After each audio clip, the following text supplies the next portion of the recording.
கன்னிராசிக்காரர்களுக்கு யோக வாரம் இது. அப்படியே படிப்படியாக உச்சத்தை நோக்கி உங்களுடைய ராசிநாதன் போய் கொண்டிருக்கிறார்.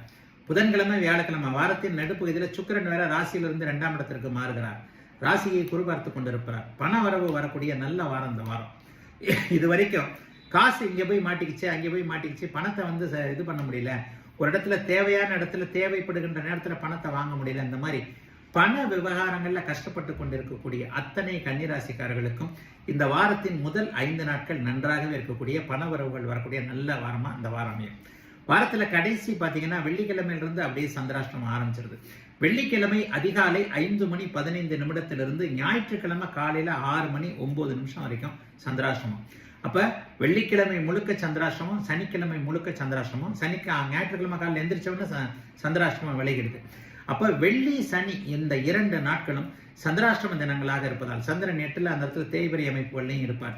தேய்பிரை அமைப்புகள்ல செவ்வாயுடைய வீட்டுல சனியின் பார்வையில் இருக்கின்ற காரணத்தினால் மனம் சற்று குழப்பமாக இருக்கும்.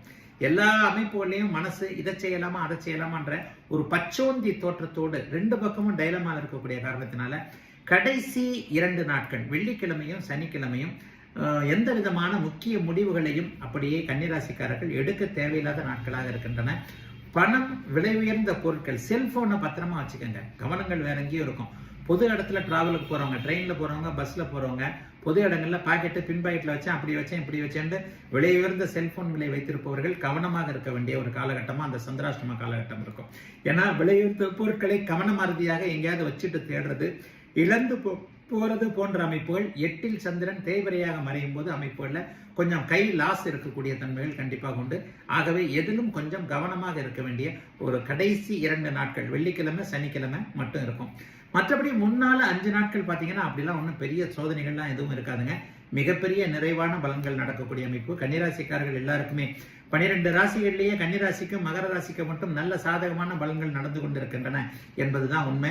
6ஆம் இடத்துல சந்திரன் இருப்பது, 6ஆம் இடத்துல சனி இருப்பது, கூடவே சந்திரனோடு சேர்ந்து புணர்வு யோக அமைப்புகள் அவர் இருப்பது, அதை விட மிக பெரிதான அளவில் 10ஆம் இடத்துல தசம அங்காரா என்கின்ற அமைப்புல இவர் செவ்வாய் இருப்பது என்பது அனைத்திலும் நிறைவான அமைப்புகளை இந்த வாரம் முழுக்கவே கன்னிராசிக்காரர்களுக்கு தரும் என்பதுதான் உண்மை.